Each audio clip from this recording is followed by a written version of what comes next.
Hi, everybody. This is Marlene with Eerie News, and today is February 12th, 2025.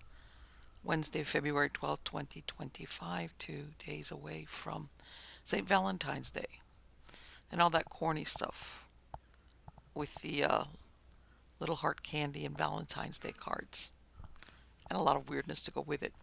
Anyway, off to our first story out of Stranger Than Fiction Stories, and it's titled The Ghost of Doarlish Cashen.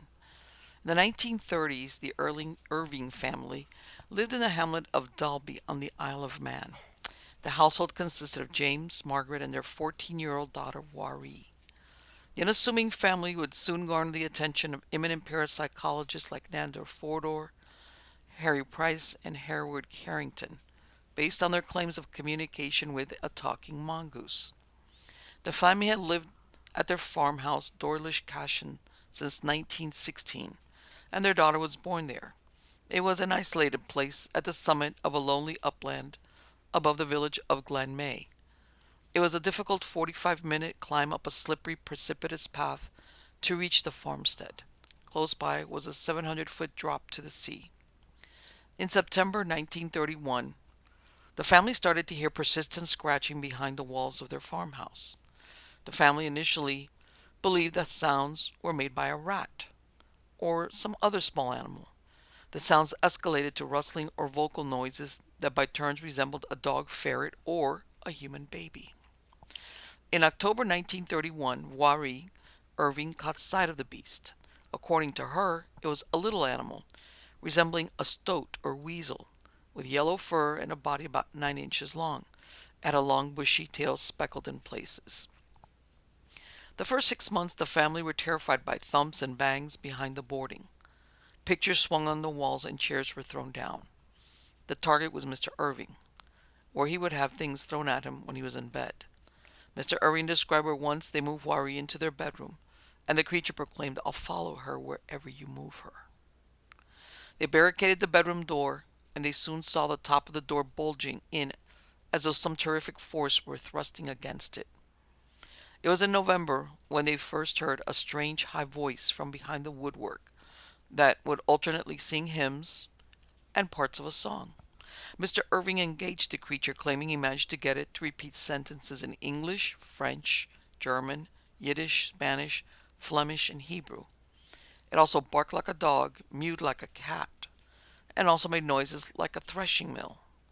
It spoke intelligently and was knowledgeable about happenings in the district. Mr. Irving first believed it was a live animal and attempted to catch it. They named it Jack. Eventually, the creature said it did not like the name Jack and insisted it be called Jeff and spelled it out as Gef. According to the Irvings, the creature introduced itself and said it was a mongoose born in an area where New Delhi would eventually be established. It said it was 83 years old, and he was one of several mongooses introduced by a Manx farmer 30 years previously in order to rid the island of rabbits. When asked what it ate, it said air. However, when they mentioned rabbits, it would make a sound of smacking lips. Jeff at times described himself quite differently. It said that he was an extra clever mongoose and an earthbound spirit and a ghost in the form of a mongoose. Once it said, "I am a freak. I have hands and I have feet, and if you saw me you'd faint. You'd be petrified, mummified, turned into stone or a pillar of salt." Before long, the newspapers carried stories of the creature. Some claimed to have heard it and seen glimpses of the elusive creature. However, no physical proof was ever furnished. Many suspected that whatever proof was presented belonged to the family's sheepdog Mona. The Irvings claimed Jeff guarded their home, told them when guests were about to arrive, and if there was a dog wandering about on the property. If the fire was left lit, he would stop the stove and wake any of the members who had overslept. Like a pet, they fed it by leaving chocolates, bananas, and biscuits in a saucer suspended from the ceiling. It only took the food when no one was watching.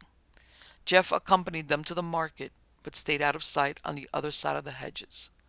During their tenure there, Jeff had strangled more than 100 rabbits and left them in convenient places for the Irvings to find. In 1935, Richard S. Lambert and his friend Harry Price investigated the case and wrote the book The Haunting of Cashen's Gap.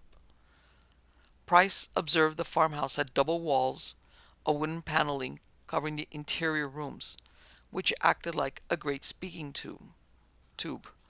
Harry Price was a British psychic researcher and author who gained prominence for his investigations into psychical phenomena and exposing fraudulent spiritualist mediums. He is best known for his investigation into the purportedly haunted Borley Rectory in Essex, England. He lived at the rectory for 1 year, starting in May 1937. He documented a series of alleged hauntings and wrote a book about it in 1940. Nander Fodor, research officer of the International Institute for Psychical Research, stayed at the farm for a week without hearing or seeing the phenomena. He concluded there was no deliberate attempt at deception, and Jeff was based on a split-off part of Jim Irving's personality. A spiritualist visited the farmhouse and stated that Jeff could not be an animal, but was an earthbound spirit who had been attracted to Mrs. Irving because she was a medium without knowing it. Many people, including residents of the island, thought the family had colluded in making up the hoax. Wari was believed to have perfected ventriloquism as a way to make the noises and conversations associated with Jeff. Others believed it was a poltergeist and was connected to the presence of Wari, an adolescent girl, which was a common denominator in many poltergeist cases. The Irvings denied any belief in spiritualism, and reporters and investigators who came to the farm described James Irving as a one-time Liverpool businessman who was widely traveled and bought the property in order to raise sheep. His wife and daughter were described as intelligent.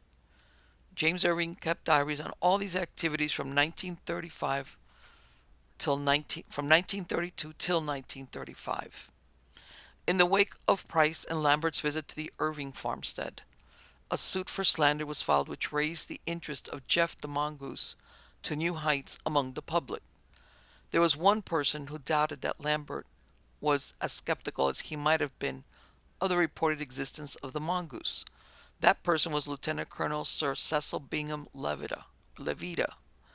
Sir Cecil, after talking with Lambert, went home and told his wife, "My God, he believes in it." Lady Levita was a fellow member with Lambert on the Council of the British Film Institute, a semi-official organization having to do with the distribution of educational motion pictures. About a year before, Lady Levita and Lambert had seriously disagreed on a question of policy. In February 1936, Sir Cecil had a talk with W. Gladstone Murray, an official of the BBC, and spoke critically of Lambert. The conversation reached the ears of Lambert, and he sued Sir Cecil for slander, alleging his critics said he had expressed belief in the talking mongoose and had moved his home because of fear of the evil eye, and indicated he was a bit cracked, implying he was unfit to hold his job. Lambert attributed this conversation with his failure to get an increase in his salary. Lambert demanded a retraction from Sir Cecil that never occurred. The case went to trial in November 1936, and the book written by Lambert and Price, The Haunting of Cashen's Gap, was used as evidence in which Lambert demanded, "I wish you would show me anything in the book which suggests that the writer believed what he was writing." The judge told the jury, among other things, "If you pour poison into an employer's ears about a person, you must justify it or take the consequences." There were also mentioned that Sir Cecil had hinted at getting Lambert fired if he didn't drop the suit. Lambert was awarded £7,500 and to pay court cost of £3,000. Prior to the occupancy by the Irvings, Doarlish Cashen belonged to a Frenchman named Pierre-Henri Joseph Baum. He was a mysterious man who aspired to establishing education institutes with a communistic basis. He acquired several large estates, and it was believed he amassed his fortune as a foreign spy. Baum came to the Isle of Man in 1857 and took up residence there. His quarters were lined with books, and he slept in a hammock. Only those who knew a secret knock would be admitted to the room. He was known to wander at night with a pistol to frighten off unwelcome visitors. He lived only by eating peas, which he carried in his pocket. He justified his behavior because he wanted to leave as much as possible for charitable uses. Baum died in 1875, and all his property was left in trust for philanthropic purposes on the Isle of Man. The property did not come to any attention until the Irvings bought the property from Pierre Baum's executors. The land was then in fairly good condition, and part of it was leased by the government for cultivation by a batch of 100 German prisoners who were interned at Glen May. James Irving did not move in right away and left the farm in charge of his son, who was an adult. After 2 years, he finally settled there, and one of the intern Germans, a carpenter, helped to complete the paneling work and also taught him various additions to his German vocabulary. Once the family moved there, Irving's son continued to work for them. Elsie, their other daughter, had been left a widow and did not accompany her parents to Doarlish Cashen and stayed living in Liverpool. The son stayed on the farm until 1928, when he then moved to London. It seemed that the origins of Jeff might have predated the occupancy of the farmstead by the Irvings. A piece of local folklore described weird phenomena such as, quote, "Some men digging there many years ago unearthed a flat stone covering a funerary urn, which contained black ashes. They buried it in the hedge bank. A long time afterwards, and not extremely long ago, a young man hunting rabbits with his dog Patty thought he saw a rabbit bolting to the hedge. He began pulling away the stones and soil, and while doing so he felt something invisible pushing him back. When this happened a second time, a sudden fear took him, and he ran down the hillside till he reached his home. A white stone in the hedge still marks the spot where the urn was buried." End quote. Before the family moved in, James Irving had two workmen, Pellicer and Kelly, complete renovations and repairs. He was surprised to find the workmen were willing to work there during daylight hours. However, they refused to spend the night at the house. He considered them sober men. One of them explained to him, "Look here, John, I cannot sleep in the room. I have heard strange noises, and there is something uncanny about the place." 30 years later, Charles Morrison, a friend of James Irving, described where James suffered from pernicious anemia, and the Irving's older daughter Elsie, who had been skeptical before, came to attend her father during the last year of his life when he was bedridden. After his death, Margaret Irving and Elsie told Morrison the following. They were both sitting before the fireplace, and on the mantelpiece was a branch they used to sweep the fireplace, when lo and behold, this very brush started to move backwards and forwards, which amazed them. It stopped just as Irving died. They afterward tried to discover how it happened, but could not find anything. Elsie said there were strange noises in the beams, while she stayed there for 6 months, and when Wari came for a day or two from Douglas to stay, these sounds were accentuated, but there was no talking, nor had there been for 4 years. End quote. Eventually the farmhouse was demolished, which seems strange since many abandoned farm buildings seen elsewhere on the island were left untouched. Also, the spot where Doarlish Cashen was located would have required a costly demolition effort. Nothing was built on the site afterward. James Irving's illness coincided roughly with the disappearance of Jeff. He described early on when Jeff appeared, the entity would plead to him on more than one occasion, "Oh, let me go, Jim, let me go." James Irving would ask where he wanted to go, and the reply was, "I must go back to the underground." Once, when Margaret Irving asked Jeff what he knew, it replied, "Of course I know what I am, and you are not going to get to know. And you're only grigged," which was a Manx word meaning vexed, "because I won't tell you. I might let you see me sometime, but that will never get to know what I am." James Irving died in 1945, and Margaret and Wari had to sell the farm at a loss due to the reputation it had gained for being haunted. Margaret Irving died in 1960. Leslie Graham, an ex-army man who bought the farm, told the press he had shot and killed Jeff in 1946. However, the body displayed was a black and white and larger than a mongoose. Wari died in 2005, always maintaining that Jeff was not her creation. So what do you think? Was this a poltergeist, a ghost, a hoax? Um, and if it was some type of poltergeist, who was the agent? Was it Vari, who was the teenage girl? Was it her dad? Because, like I said, once he became ill, Jeff, like, kind of went away. And then you hear these stories of things that were going on in that farm even before the Irvings settled there. It already had a reputation of weird stuff going on. So maybe it really had nothing to do with it. Maybe it was something that was there already to begin with.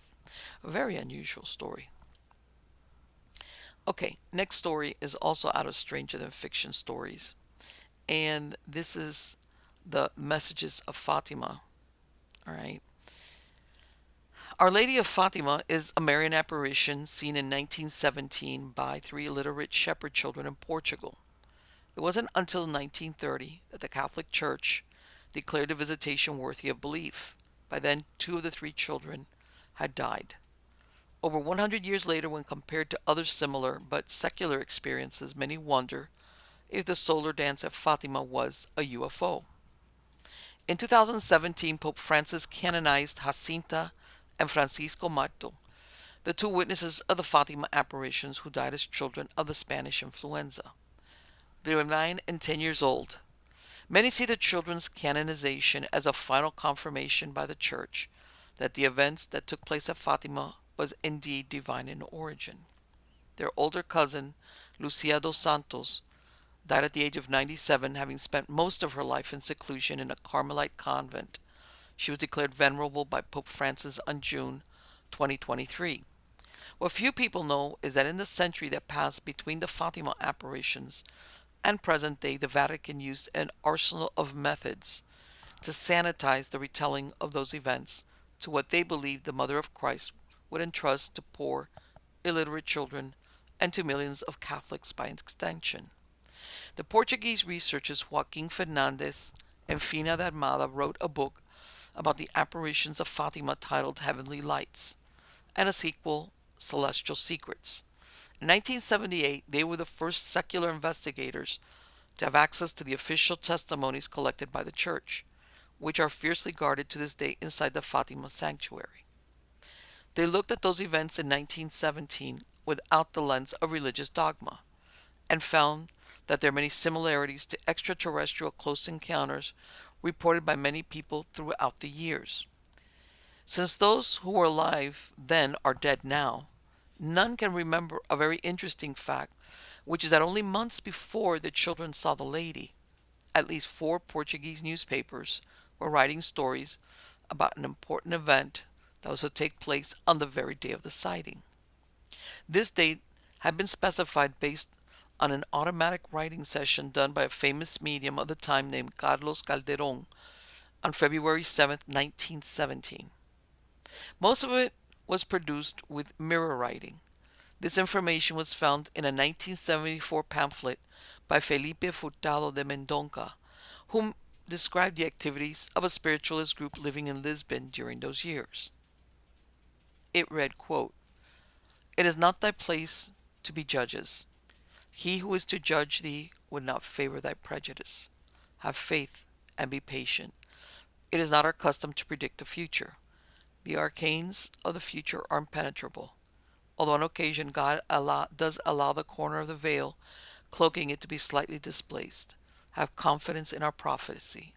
The day 13th of May shall be a day of great joy for all the good spirits of the world. Have faith and be good. Ego sum charitas or caritas, which is I am charity. Thou shalt always have thy friends at thy side who will guide thee and help thee on thy work. Ego sum charitas. The brilliant light of the morning stars shall light the way." End quote. The last line of the cryptic message was not inverted, but written in a normal way, and with a slightly different handwriting, along with the signature of the entity using Carlos Calderon as medium, Stella Matutina, which translates to morning star. The letter, channeled by Carlos, was written mostly in Portuguese and signed by Stella Matutina, which has been associated with the planet Venus or the morning star. Other connections are to the Virgin Mary, Aphrodite, the Aztec Mayan deity Quetzalcoatl, Kukulkan, and even Lucifer, the bringer of light. The spiritualist group might not have understood precisely the meaning of the message, but they interpreted it as a sign that the Great War was due to end, and even went as far as to run a small ad in the classified section of a local newspaper on March 10, 1917. They headed the ad with the numbers 135197, a code referring to the Day of Great Joy, 13th May 1917. May 13th arrived, and the hope for news of either a ceasefire or truce did not materialize. The word of the Marian apparition gradually spread, including the message received by the spiritualist group.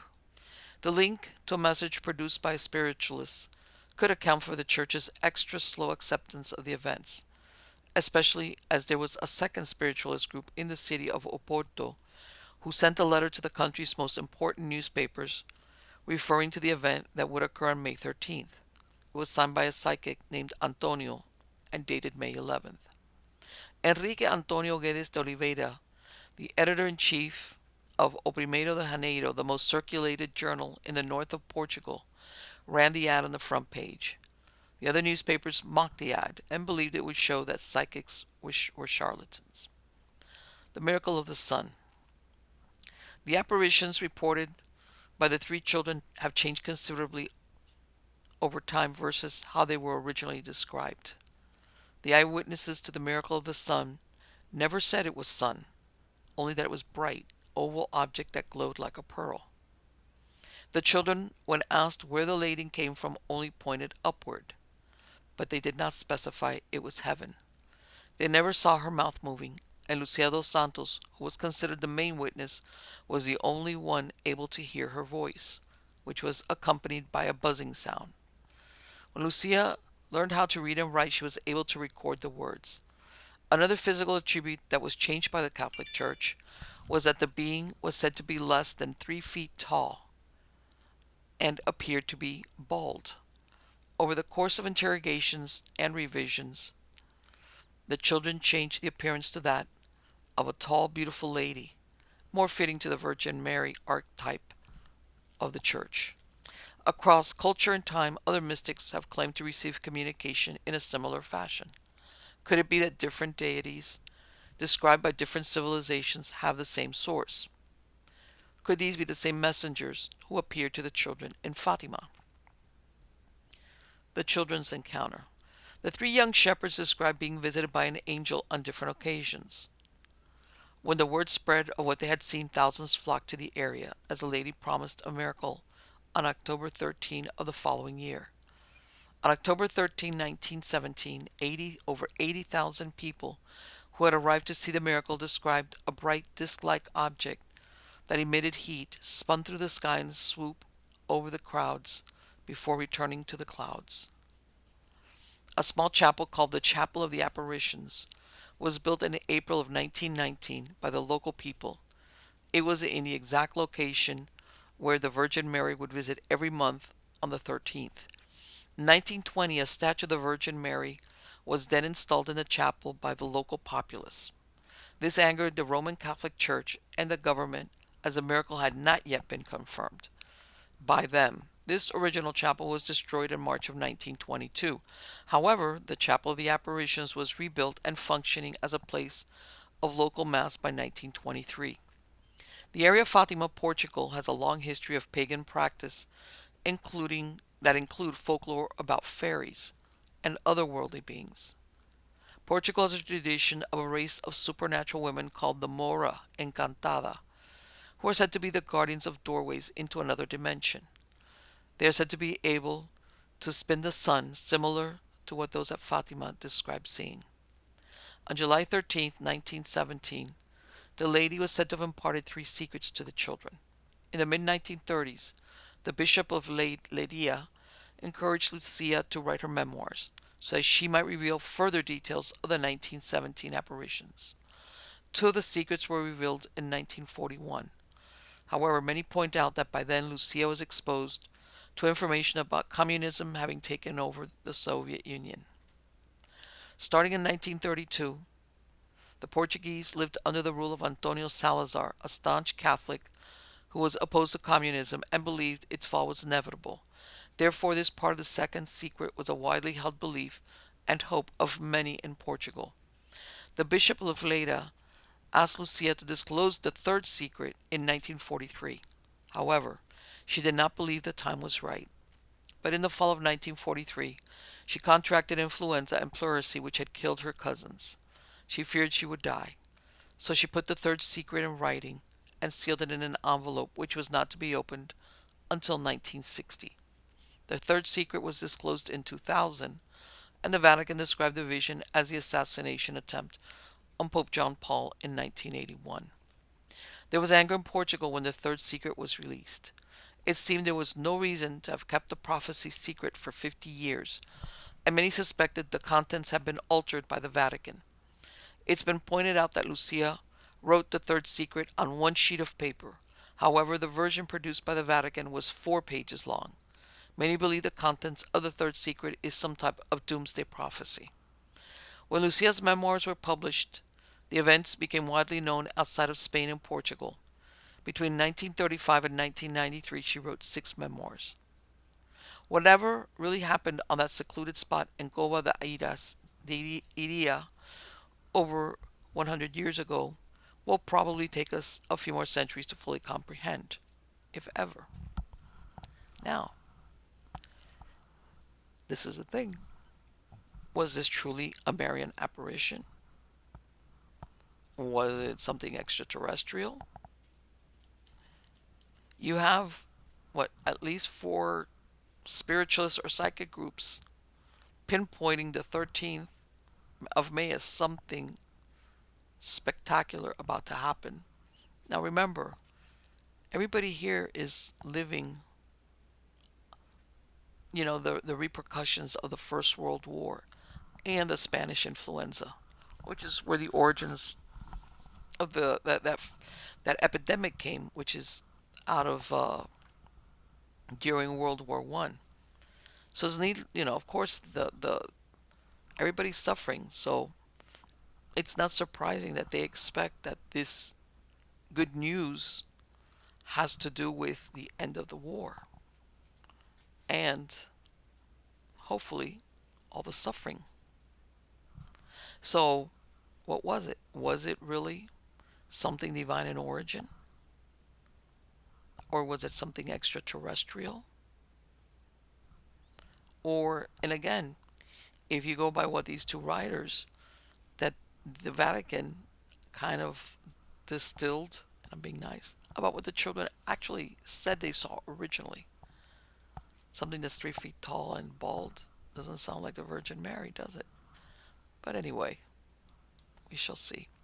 Okay, next story, also out of Stranger Than Fiction stories. Let's go to true crime, shall we? Titled the Missoula Mauler. Okay, the Missoula Mauler. Wayne Nance was a truck driver that hailed from Missoula, Montana. As a teenager, he displayed disturbing behaviors such as skinning live cats, using hot coat hangers to brand himself with occult symbols, since he was a self-described Satanist and having a very violent temper. Wayne Nance was born on October 18, 1955 in Missoula, Montana. His mother, Charlene, was a waitress, and his father, George Nance, was a long-haul trucker. He had 1 brother. Nance Sr. served prison time for the 1968 armed robbery of a Missoula Super Save store, where he pistol whipped an employee. Did Wayne Nance learn violence at home, or was he just born with these instincts? Whatever the case, he was only a teenager when he went hunting for a victim close to home. The year was 1974, and Nance was a neighbor of the Pounds family and a friend of their teenage children. On April 11th, Harvey Pounds, who was a preacher, arrived home to find his wife Donna dead in the basement of their home. She was bound, gagged, and had just been shot 5 times in the back of the head with her husband's .22 caliber Luger, which was found jammed in her vagina. Later examination found she had been sexually assaulted. Harvey Pounds was considered a suspect since it was his handgun used to kill his wife, and there were rumors he was having an affair.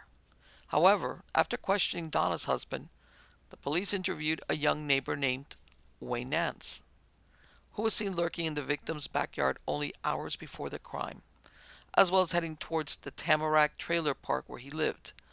At this time, Nance was a senior at Sentinel High School, where the Pounds children attended. Inside Nance's room, they found a bloody underwear and a bag of .22 caliber bullets. They questioned him using a polygraph, and he passed it. Without the aid of DNA comparison, the evidence was deemed circumstantial and he was released. Not coincidentally, Wayne Nance immediately joined the Navy after this incident and left the area. What crimes Wayne Nance may have committed in the next 4 years is anyone's guess. On November 29, 1977, he received a general military discharge on the grounds of misconduct after he was found with stolen items, LSD, and marijuana and illegal butterfly knives.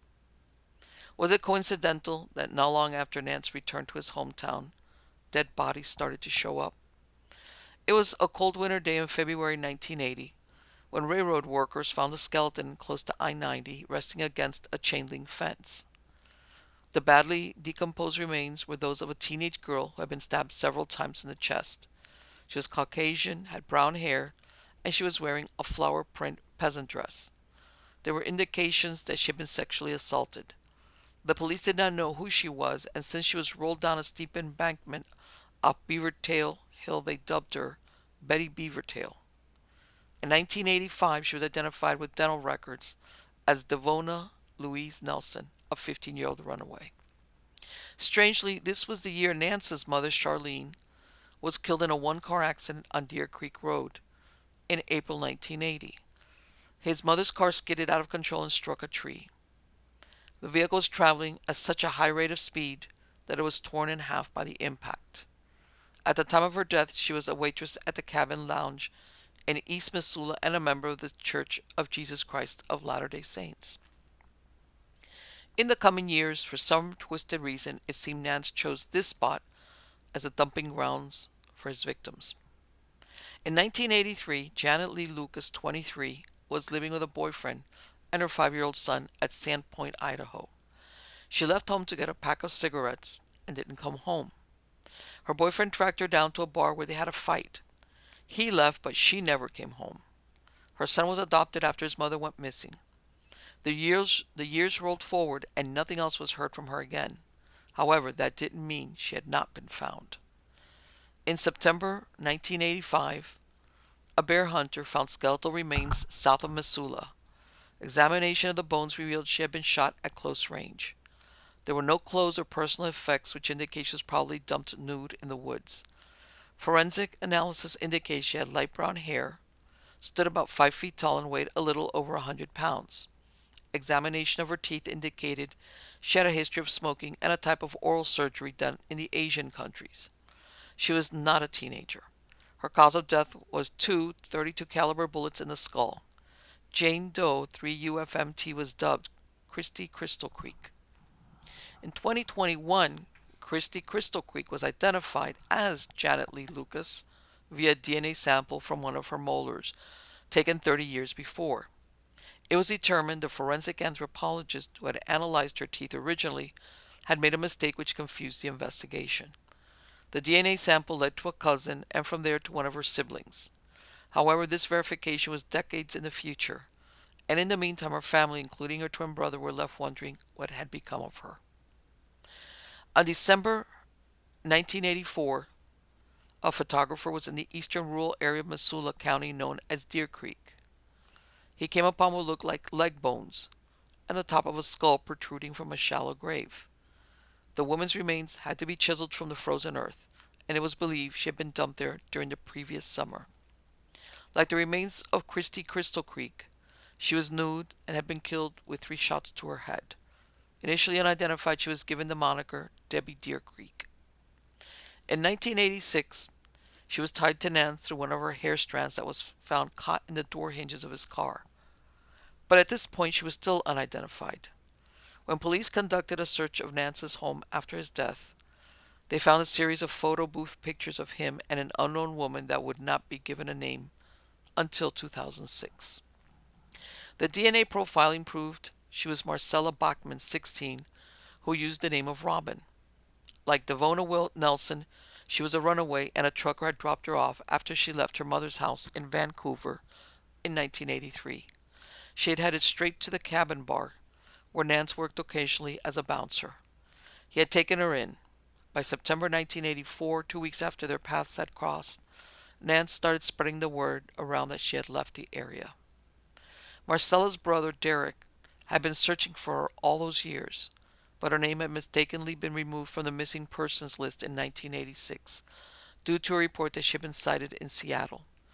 Her brother at one point thought his sister had fallen victim to Gary Ridgway, the Green River Killer. Only 3 miles from where Marcella Bachman's body was discovered, a second skeleton was found in September 1985, which would be dubbed Christy Crystal Creek, aka Janet Lee Lucas. On September 12, 1985, Ravalli County Sheriff's Department found themselves with an unsolved double homicide. The murderer gained entry to the house owned by Mike and Teresa Shook.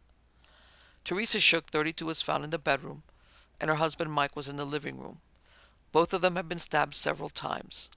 The house had been set on fire, and their 3 small children, along with another child they were babysitting, were rescued by a family friend, the father of the child they were caring for on that night. When Nance was later identified as their killer, it turned out he had delivered furniture they had bought in Conlon's Furniture 4 months before their death. Certain items were missing from the house. One was a ceramic statuette of a bugling elk and a Keljan knife. Several months later, after Nance became the prime suspect for the horrendous crime, a search warrant was served at the home Nance shared with his father, where both items were located along with a photo of George Nance, dated January 1986, receiving the elk as a Christmas present from his son only days after he had murdered the owners of the statuette. Doug and Chris Wells arrived at their home around midnight of September 3, 1986, and found a strange pickup camper parked in front of their house. When Doug looked inside, he found a man lying down on the front seat. They went inside, and when Doug went outside a few minutes later to leave out the trash, he found Nance standing in the front yard. Nance asked him for a flashlight, and when Wells went inside the house for it, he was struck from behind by Nance. When Chris came outside, Nance had a gun and forced her to tie up Doug, and then took her upstairs, where he tied her up as well. He then returned to Doug, who he dragged down to the basement and tied to a post. He then proceeded to beat him savagely. Then he took an 8-inch knife and plunged it into his chest. Nance returned to the bedroom, where he found that Chris had loosened one of her hands and was attempting to call 911. He tied her up again and returned several times to the basement to check on Doug, to make sure he was dead. On his way to check him one more time, he encountered Doug in the living room. Doug had freed himself and retrieved a rifle he kept in the basement and had 1 bullet loaded in it. He then took aim and shot Nance once in the side. Nance staggered back to the bedroom while Doug beat him about the head with a rifle, eventually breaking the stock on his skull. Nance took his .22 caliber handgun and fired off 3 rounds, hitting Doug once in the leg. In the altercation, Nance dropped his handgun, and Doug took it and fired off several rounds, hitting Nance in the head. He went into convulsions and died the following day in the emergency room of St. Patrick's Hospital. He was 30 years old. The Wells both made a full recovery from their injuries. Due to the circumstances of his death, Wayne Nance was never tried or convicted of any of the crimes which are attributed to him, even though a search of his home provided more than sufficient evidence to tie him to many cold cases in the area. Police found he had taken many photographs of Chris Wells, including some he carried in his wallet. He had hidden behind some bushes and taken them while she went on her regular jogs. He had even compiled a photo album with notes such as "I love you," "I'm crazy about you," and "I want you to live with me." During the investigation, police were stymied when Nance's family and even his co-workers refused to talk about him, except to comment he was mostly a loner. But there were disturbing clues prior to his death that pointed to a dark psyche. Several female customers complained about harassing phone calls they got from him after receiving a delivery from the store. He also took photos of the female workers in the furniture store. He was reported as using a peephole he had found. He blamed other staff members, and when questioned, they insisted he was the one who showed it to them. However, most of the police's information came from when they revisited the 1974 investigation of the murder of Donna Pounds. Classmates said Nance would recite Jabberwocking in an instant. He was known for sketching two-headed creatures with bloodied fangs. He was fascinated with sacrificial, dagger-style knives. After the attack on the Wells, Nance was considered a suspect in the stabbing and sexual assault of Siobhan McGinnis, 5, whose body was found in a gully near Tura. Her killer was identified in 2020 with DNA evidence. His name was Richard Davis, who died in 2012, and like Nance, is a suspect in other unsolved and undiscovered crimes. Nance was also a suspect in the Easter 1976 beating, sexual assault, and stabbing of Verna Cavalli, 37, a Missoula special education teacher found in her house with a knife in her nude body. Her case was solved in 2006 when Neil B. Morris, 55, a former funeral home director, shot himself with a shotgun just 27 hours after giving a DNA sample. He had been involved in an affair on and off for some time with Cavalli prior to her death. Despite being exonerated as a suspect in several cold cases, no doubt Nance took to his grave not only the identity of his victims, but what many suspect is the knowledge of additional victims that have never been found, including when he traveled with the military from 1974 to 1977. Because as you know, you cannot prosecute posthumously. So technically, even if they found all this evidence, he was never convicted. And what I think is very interesting is that the police, after he's dead, are interviewing his family and his co-workers, and nobody wants to talk about this guy. Like, what were they afraid of? Makes you think, was there someone else he was working with that they were scared? The only thing they were saying was he was a loner. And the police basically got all this information when they went back to the 1974 case of the first lady he killed, which they suspected him of, but he passed the polygraph, etc. That's where they got the bulk of their information and all these indicators that he was disturbed. It makes you wonder, why was his family and why were his co-workers so reticent about talking about this guy, which was weird. He was harassing female customers. He was harassing female employees. He had a peephole. There was a bunch of stuff going on with this guy. Why would they keep quiet? Makes you think, who were they scared of, especially if he was already dead? Good question, huh? All right. Let's go on to our next story. This one is out of Zero Hedge, and it's titled Hope for the Future. Newly discovered super Earth could reveal existence of extraterrestrials. Despite over 7,000 exoplanets being discovered, the search for extraterrestrial life continues. But now, a nearby super Earth, located about 20 light years away, could be that home to extraterrestrial beings, according to a new report from the New York Post, citing astronomy and astrophysics. Dr. Michael Kretinger, scientist with Oxford University, commented, "I'm now very enthusiastic to hear what other scientists can tell us about this newly discovered planet. Excitingly, in its proximity with us, only 20 light years, means there is hope for future space missions to obtain an image of it," he continued. UK researchers confirmed the super Earth, and an international team analyzed 2 decades of precise data from Chile's HARPS and Espresso spectrographs, verifying the object as an exoplanet. Scientists are intrigued by HD 20794d. It is 6 times Earth size, and it orbits in a habitable zone where liquid water could exist. It circles a sun-like G-star in 647 days, slightly less than Mars' orbit. It is among the closest Earth analogs we know about, and given its peculiar orbit, Kretinger added.